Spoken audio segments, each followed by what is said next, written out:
নার্সারির সেই ভাই দুজন বলে, আমরা জানি না কেন আমাদের কিডন্যাপ করা হয়েছিল, তবে একজন ওয়েস্টার্ন ড্রেস পরা একটা মেয়ে আমাদের কিডন্যাপ করেছিল। কথা বলে, আচ্ছা ওয়েস্টার্ন ড্রেস পরা মেয়ে, আমরা নার্সারিতে এরকম একজনকে দেখেছিলাম না? জুনি বলে, হ্যাঁ, সোনালি রঙের চুল রয়েছিল তার। আমার তো ওকে প্রথম থেকে একটু সন্দেহ হয়েছিল। এরপর কথা সেই লোকগুলোর মুখে শুনে ছবি আঁকতে থাকে মেয়েটার। এরপর ছবি আঁকা হয়ে গেলে সেই ছবি দুটোকে দেখে বলে, আরে এরা তো একই মেয়ে। জুনি বলে, আমাদের প্রথমেই সন্দেহ হয়েছিল, কিন্তু এখন আর ভেবে কি হবে, প্রথমেই যদি ওকে ধরে ফেলতাম তাহলে অনেকটা সুবিধে হতো। এরপর কথা বাড়িতে এসে ভাবতে থাকে। কথাকে এভাবে ভাবতে দেখে অগ্নি বলে, তুই কি ভাবছিস আমাদের বল তো, আবার কি বসে আঁকা প্রতিযোগিতা করবি নাকি? দেখ, তুই কিন্তু আমাদের থেকে লুকাচ্ছিস, আর আমরা কিন্তু টিম হয়ে কাজ করছি, তুই এভাবে আমাদের লুকাতে পারিস না। এরপর কথা বলে, আরে আপনি একটু থামুন না। এরপর কথা কাগজে কী সব আঁকতে থাকে আর অঙ্কিতকে বলে ল্যাপটপটা নিয়ে আসতে। অঙ্কিত ল্যাপটপটা নিয়ে আসে। এরপর কথা দুটো মেয়ের ছবি আঁকে। একে অঙ্কিতকে বলে এই ছবি দুটো পাশাপাশি করতে ল্যাপটপে। এরপর ল্যাপটপে পাশাপাশি করে তারা দেখে বুঝতে পারে যে মেয়েটার কেউ নয়, রেচা। এটা দেখে সবাই অবাক হয়ে যায়। অগ্নি বলে, তার মানে রেচা আমাদেরই এখানে থেকে, আমাদেরই বাড়িতে থেকে আমাদেরই ক্ষতি করতে চাইছে? আক্কি বলে, হ্যাঁ ব্রো, ও তোদের ক্ষতি করতে চাইছে, তোকে আর কথাকে হার্ম করার চেষ্টা করছে। কথা বলে, কিন্তু নরখাদক গাছ পাঠালো বাসু গুরুজি, আর রেচা এসবের সাথে যুক্ত। বাসু গুরুজি তার মানে রেচাকে দিয়ে এইসব কাজ করাচ্ছে। আমি তো ভাবতেই পারছি না, ওই লোকটা নাকি আমার বাবা, ওনার রক্ত আমার শরীরে বইছে। ছোটকা, অগ্নি সবাই মিলে কথাকে সামলানোর চেষ্টা করে।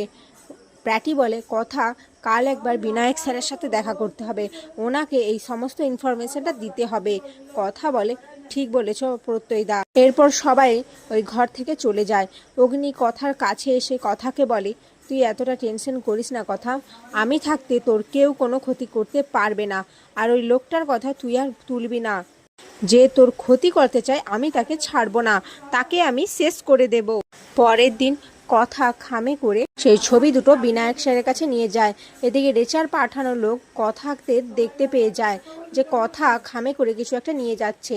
সেটা রেচাকে জানায়। রেচা জানাবকে বলে, আচ্ছা কথা কি নিয়ে যাচ্ছে খামে করে, আমি তো কিছুই বুঝতে পারছি না। ওর কাছে তো কোনো প্রমাণ থাকার কথা নয়, কারণ আমি কোনো প্রমাণ রেখে আসিনি। জানাব বলে, তুমি ভুলে যাচ্ছ রেচা, কথা কিন্তু খুব ইন্টেলিজেন্ট মেয়ে, আর ওর বুদ্ধিমত্তা কীরকম সেটা তুমি নিজেও জানো, না হলে বারবার কিভাবে ও তোমার প্ল্যান ফেল করে দেয়।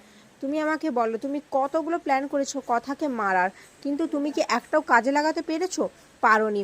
কথা কিন্তু নিজের বুদ্ধি দিয়ে সেখান থেকে বেরিয়ে এসেছে, তাই ও নিশ্চয়ই এমন কিছু পেয়েছে যেটা দিয়ে তোমাকে সন্দেহ করছে ও।